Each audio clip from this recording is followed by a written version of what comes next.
Good morning children. बच्चों, आपको मैंने पिछले वीडियो में यण संधि समझाना शुरू किया था, तो आपको मालूम होगा कि यण संधि क्या है। मैंने एक एग्जाम्पल दिया था कि यह ठीक गुण संधि के विपरीत होती है। ठीक है, तो हम कौन सी संधि समझने जा रहे हैं अभी? यण संधि।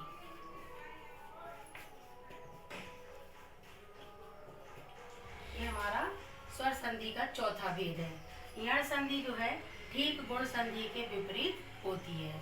जैसे कि गुण संधि में हमने एक शब्द लिया रमेश। ठीक है, अब हम इसको विच्छेद करेंगे तो हम लिखेंगे रमा प्लस ईश। ठीक है, आपने देखा कि इधर आ है और प्लस के बाद में बड़ी ई है, दोनों को मिलाया तो क्या बन गया? ए, क्योंकि ए इसको जोड़ रहा है। तो आप विपरीत कैसे मानेंगे कि जैसे ई आपका इधर आया है, आ इधर आया है, तो ये ई पहले आ जाएगा और आ उस तरफ चला जाएगा। जैसे हमने लिखा अत्यधिक। अत्यधिक, अब अत्यधिक की जब हम संधि विच्छेद करेंगे तो हम क्या लिखेंगे? अति प्लस अधिक। ठीक है ना, आपने देखा कि अति में छोटी ई यहाँ पर आ गई और ये आ यहाँ पर आ गया। बस आपको इससे ज्यादा और नहीं समझना। आपको पता है कि ये छोटे छोटे स्वर है, छोटी ई और छोटा आ और छोटा ऊ। आ नहीं, छोटा ऊ है ना, आ नहीं आएगा बेटा, छोटा ऊ, और इसके बाद में आएगा रेल। तो ये आएंगे शुरू में और ये आ बड़ा ऊ ये पहुंच जाएंगे प्लस के उस तरफ में। इस प्रकार से ये यण संधि जो है गुण संधि के ठीक विपरीत होती है ना। तो आपने देखा कि अत्यधिक। अभी हम आपको एक आध और उदाहरण बताते हैं। जैसे हम लिखेंगे यद्यपि, तो आप जब ऐसे लिखते हैं यद्यपि, तो अब आप इसको कैसे लिखोगे, विच्छेद कैसे करोगे? यदि प्लस अपि। ठीक है ना, तो आपने देखा कि ये ई इधर आ गई और ये आ इधर आ गया, मतलब ये उसके विरोध में आ गया, विपरीत आ गया। इस प्रकार से ये हमारी यण संधि की पहचान है कि छोटा स्वर इस तरफ आ जाएगा, ई, छोटा ऊ, बड़ी ई और या रेल, बाकी ये स्वर उस तरफ चले जाएंगे। तो ये हो गई हमारी यण संधि। अब इसके बाद में आती है हमारी इसी की पांचवी स्वर संधि की आखिरी पांचवी संधि जो है वो है हमारी अयादि संधि। ये कौन सा नंबर था? 4th number. अभी हमारा 5th वन है अयादि संधि। आप देखेंगे कि अयादि संधि की क्या विशेषता है। अयादि संधि समझने के लिए मैंने आपको क्लास में भी समझाया है कि अयादि संधि में जब भी आप एक शब्द जो होगा उसके पहले दो वर्णों में क्या क्या उच्चारण होना चाहिए, तो आपको इन शब्दों को ध्यान रखना है। एक है आए और एक है आए, एक होता है आओ और एक होता है आओ। ठीक है, आपने देखा कि आए और आए। अब आपको ऐसा शब्द दिया जाएगा जिसके पहले दो वर्ण में आए उच्चारित होगा। अब मान लीजिए हमने आपको दे दिया नयन। अब आप नयन में देख रहे हैं कि पहले दो वर्ण नय, नय में क्या उच्चारित हो रहा है? आए। नय में क्या उच्चारण हुआ? आए। तो जहां पर इस तरह से अय उच्चारित हो उसके पहले वर्ण में ए की मात्रा लगाई जाती है। अब क्या बचेगा हमारा? ने प्लस, अब यहाँ बचा यन। यन नहीं होता, या की मात्रा तो अपन ने यहाँ लगा दी। अब ना में आ उच्चारण करके ये हो गया हमारा अन प्रत्यय। क्या हुआ ये? अन प्रत्यय। तो ने प्लस अन बराबर हो गया हमारा नयन। ऐसे आपको आय के कई उदाहरण देखने को मिलेंगे। अब अपने यहाँ पर आता है आय। अब जहां पर पहले दो वर्ण में आय उच्चारित हो वहां पर क्या लिखेंगे, कैसे बनाएंगे? तो अगर हमने यहाँ पर लिखा दायक, ठीक है ना, अब दायक में आपने देखा दाय।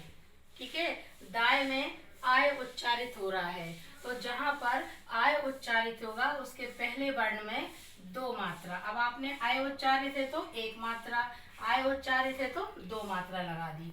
अब हमने देखा जहां पर दई हो गया और बचा क्या यहाँ पर? अक। कौन सा प्रत्यय हुआ ये? अक।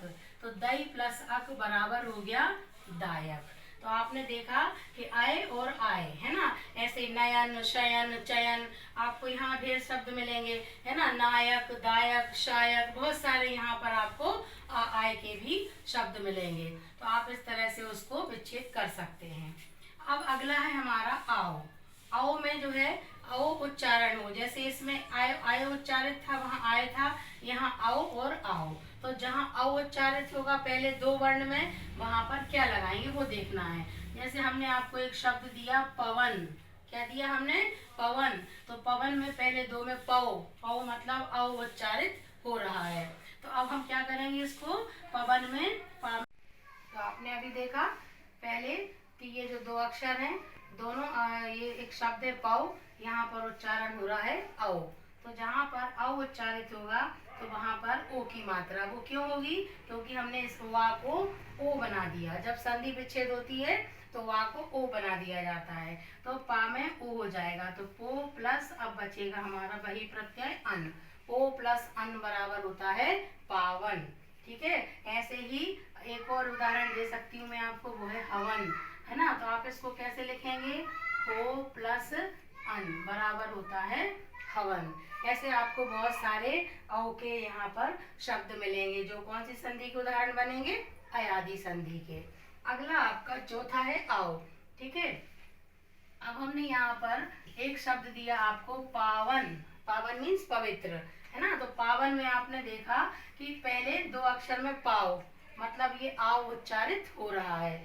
जहाँ पर ऐसा उच्चारित हो तो यहाँ एक मात्रा थी, अब यहाँ पा में ओ की जगह औ की हो जाएगी, पौ प्लस अन बराबर पावन।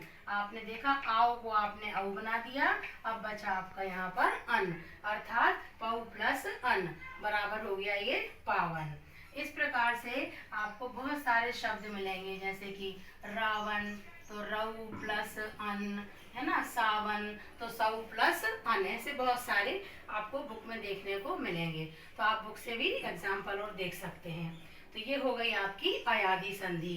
जैसे आपने एक बार दोहराती हूँ, यहाँ पर आपको ये फार्मूला है, जैसे आपको मैथ्स में कुछ चीज़ें याद करनी पड़ती है ना, ऐसे ही इसमें भी आपको ये चार चीज़ याद करनी है। एक आए, दूसरा आए, एक आओ और एक आओ। अब आप जहाँ पर पहले शब्द में पहले दो अक्षरों में आप शब्द में देखेंगे आय उच्चारित हो रहा है, तो वहाँ एक ही मात्रा पहले वाले अक्षर में, और जहाँ पहले दो अक्षरों में यदि आय उच्चारित हो रहा है तो पहले अक्षर में ऐ की मात्रा लगा दी जाती है। तो ये हो गई हमारी कौन सी संधि, अयादि संधि। अब आओ का आओ हो जाएगा और आओ का औ हो जाता है, तो पहले वाले अक्षर में ओ की मात्रा और दूसरा जहाँ पर आओ है वहाँ पर औ की मात्रा हो जाएगी। ये हो गई हमारी अयादि संधि। अयादि मतलब हमारा स्वर संधि के पांचों भेद समाप्त हुए, है ना। अब हम पढ़ते हैं आखिरी संधि है, वो है हमारी। अब इसके बाद में आपको मैंने स्वर संधि पहले पढ़ाई जो, तो स्वर संधि के मैंने आपको पांचों भेद बता दिए। अब आती है आपकी व्यंजन संधि। कौन सी संधि आती है, व्यंजन संधि। अब आपको व्यंजन संधि के मैं बहुत ऐसे उदाहरण बताऊंगी। ऐसा नियम है, व्यंजन मतलब होता है जैसे आप मैथ्स की भाषा में पढ़ते हो माइनस, ठीक है ना। Minus plus is equal to minus, मतलब वो जिसके साथ लग जाता है उसको माइनस कर देता है। ऐसे ही व्यंजन में, व्याकरण में यदि व्यंजन कहीं जुड़ता है तो संधि में तो उसको भी व्यंजन बना देता है। अब मान लीजिए हमने लिखा यहाँ पर जगदीश, ठीक है ना। अब आपने देखा एक जगदीश शब्द है, अगर हम इसकी संधि विच्छेद करेंगे तो आपको पता होनी चाहिए कि वो संधि जो है किस तरह से विच्छेद की जाती है। तो इसके कुछ नियम होते हैं।